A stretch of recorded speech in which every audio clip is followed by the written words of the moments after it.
Precisely 6:47 p.m. Providence Police are dispatched to 87 Carolina Avenue. Several calls for shots fired, several calls for vehicles leaving the scene, and then shortly thereafter calls for vehicles showing up at the hospital with victims of gunfire. We arrive on scene. Patrol responds, detectives respond. As you can imagine, with the volume of calls that we had, several units from throughout the city respond to the scene and to the hospital. Upon arrival, we find evidence of a large amount of gunfire. We also learn that there are several victims. Once we are finished with attaining that first information and we have officers at the hospital, we find as many as 8 or 9 victims. We believe it's going to be 9 victims. 3 of them appear to be very seriously injured, maybe critical. We don't have the full extent of their injuries. This is a fluid scene. We have a lot of evidence of gunfire. There may have been as many as 4 or 5 guns involved. So these are groups that we are familiar with. This is not random. It was targeted at that address, and as well there was return fire at the assailant vehicle from that address. So again, we have several guns. We have several shell casings. Very unfortunately, we have several victims. We have 9 people injured, 3 critically, and the investigation, this is all preliminary. We'll have more to give you tomorrow. At this point, the Providence Police Department Detective Unit is here calling through the information. The BCI unit is pulling up very shortly. They've been here processing the scene, but now they'll really get to work and bring their truck in and gather some information that will be vital for us in getting to what really occurred here. We have a pretty good handle. Again, these are 2 sets of groups that are well known to the Providence Police Department, both as groups and as individuals. Despite our best efforts, we've taken a lot of guns off the street this year, almost double the amount of last year. And we've spoken about that. We don't shy away from the fact that we have a gun issue in this city. It's unfortunate that young men in this community have no regard for life at times. They fire the guns willingly at each other, and this is the case here. So very disappointing. We'll have more to give tomorrow as far as pertinent information on the victims and potentially suspects. And for much of that, it may be one and the same, quite honestly. But again, it's early in the investigation. We'll have more to give. Thank you.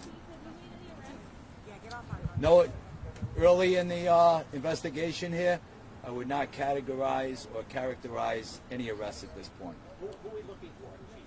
Do you know and you want to get the public help? I would say this. We have a good handle on everyone who was involved in this incident, and there's no need to give the public any information as to who we're looking for. What type of weapons were used, Chief? It's still early. We haven't even picked up the shell casings. We don't know what caliber the shell casings are, but definitely all handguns, semi-automatic type firearms, pistols, but a lot of gunfire, a lot of shell casings. At this point, we don't even know what caliber has been used. Chief, is this a mass shooting? It would be considered a mass shooting in that, by the federal standards, it's over the number of 4. So, yes. Chief, were any of the victims just innocent bystanders who were in their home or on the street? We don't know that at this point, so we don't want to jump to that conclusion. But we can tell you that the two groups actively engaged in feuding with each other. It appears at least most of the victims of this gunfire came from those 2 groups, but we don't know on all. So were they both in? Was it both groups in cars? Was one in a home? Was one on the street? So obviously the original assailant group pulled up in a car, and the other group was at a home on the street. Chief, do you have motive at all? Ongoing feud. that we're familiar with, that we've gotten several guns from each groups of individuals. There'll be names that you may recognize, we certainly know from police work, both by patrol, the Violent Crime Task Force, detectives, intelligence. They're well known to the Providence Police, individually and as groups, and they may be to you too once we release further information. Did you estimate, Chief, how many? Yes, thank you. The age ranges are 19 to 25. Could you estimate, Chief, how many rounds you think were fired? How many casings were on the ground? A rough estimate? Several dozen. Several dozen. Mayor, there are people in this neighborhood tonight that might be nervous to go to bed tonight. They might be fearful. What would you say to your constituents tonight who live in this area who are scared of what just happened this evening? Yeah, so a number of things. I've spoken with a number of the neighbors, and everybody is shaken. They tell me about their experience. I tell them I've lived through it as well with shootings outside of my house, and it's unnerving. You clutch your family like a little bit tighter that night. But I've assured them that we're going to have some extra patrols and extra security in this area for the coming days. They shouldn't have anything to worry about, and we'll do everything that we can to make sure that they're not only safe, but that they also feel safe. I also want to add a couple of things to what the chief just mentioned. This has to stop. The young people involved believing that the way to solve their disputes is with a handgun. I mean, that can't be the way. And oftentimes there's just no respect for human life. They put their own lives, they put the lives of innocent bystanders in danger. That can't be the way. As the chief mentioned, we have too many guns out there on the streets. There are several guns involved in this one incident. It's just too easy to access these guns, and we have to do something about that.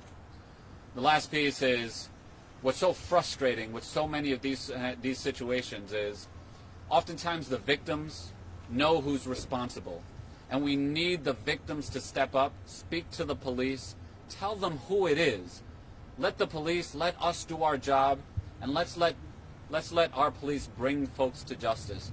Don't take matters into your own hands. That just escalates the violence and goes back and forth to no end.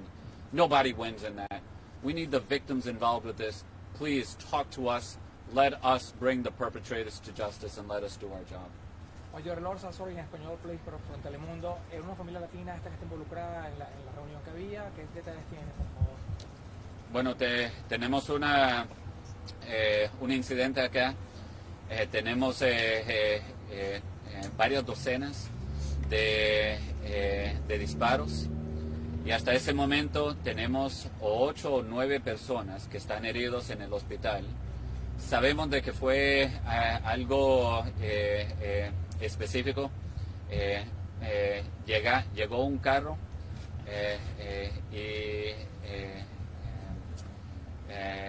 llegó un carro con varios tiros directamente a una casa, y sabemos que también los que estaban en la casa también dispararon de vuelta.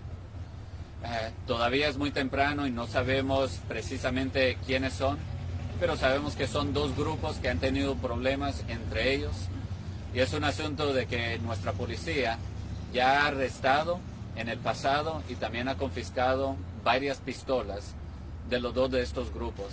Así que son conocidos a la policía y no fue nada al azar, no fue nada al chance. Pero sí es algo terrible. Tenemos jóvenes que creen que la única manera de resolver estos problemas es con pistolas, es con violencia. Y lo que sabemos es de que hay demasiadas armas en las calles. Hemos tratado y vamos a seguir tratando de encontrar cualquier forma, no solo con la policía, pero también con la ley, de hacerlo más difícil que estas armas se encuentren en las manos que los van a usar para la violencia. Y últimamente también sabemos que en varias de estas circunstancias las víctimas saben quién son los responsables, pero lo encontramos sumamente frustrante de que ellos no hablan con nosotros. Necesitamos que las víctimas nos dejen saber quién es y que la policía haga su trabajo para hacer que traigamos la justicia a los que son responsables. Así que todavía todo es preliminario, pero eso es lo que tenemos hasta el momento. Thank you. the largest shooting in the history of the city? When's the last time there were 9? Yes, I believe it is. It Yes. is the largest. Yes. Okay. And can you again touch on the makeup of this type of neighborhood or the individuals involved? This is a great neighborhood. It's a quiet neighborhood. It's a family neighborhood. And this is not random. It's targeted towards that one house where there are young men who have been feuding back and forth with the assailant vehicle that pulled up. Are you fearful of retaliation? Not at this point right now. We think we have most people who were involved in this incident. We know where they are. There was an incident of a murder just a couple weeks ago on Indiana Avenue. Right. Is that in any way connected? Still early to, many of these have some overlap, but it's still early to go.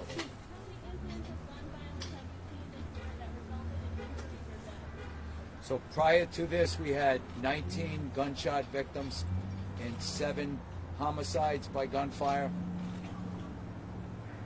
And actually, the 5-year average on those numbers is pretty consistent over the years. But so now that number will go up significantly because of this incident. But 19 victims of gunfire before today, plus 7 homicides. Chief, any firearms recovered from the domicile during the investigation? We're not going to get into that right now.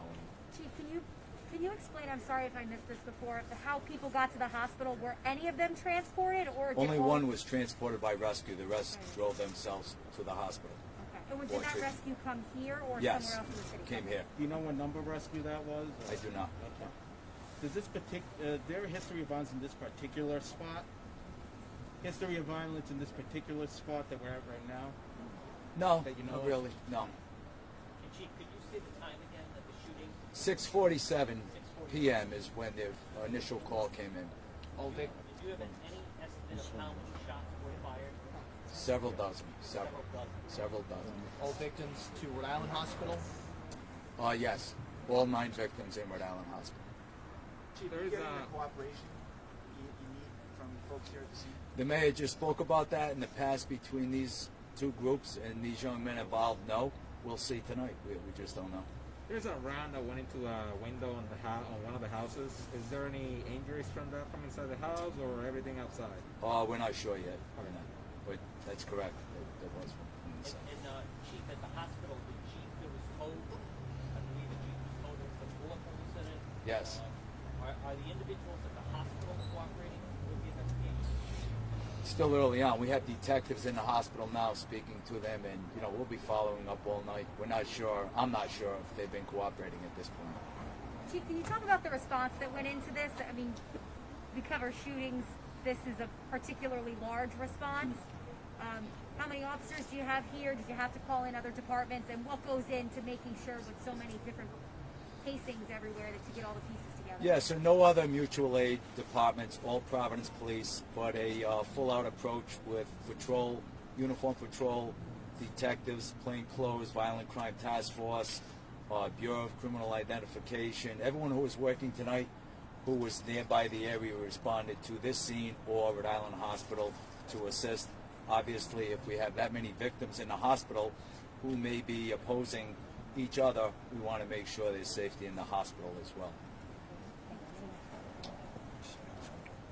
Yeah, I think that's all we have for now. We'll make sure we give an update tomorrow.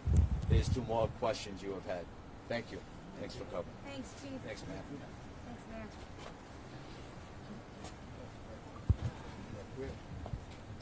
Where's your house?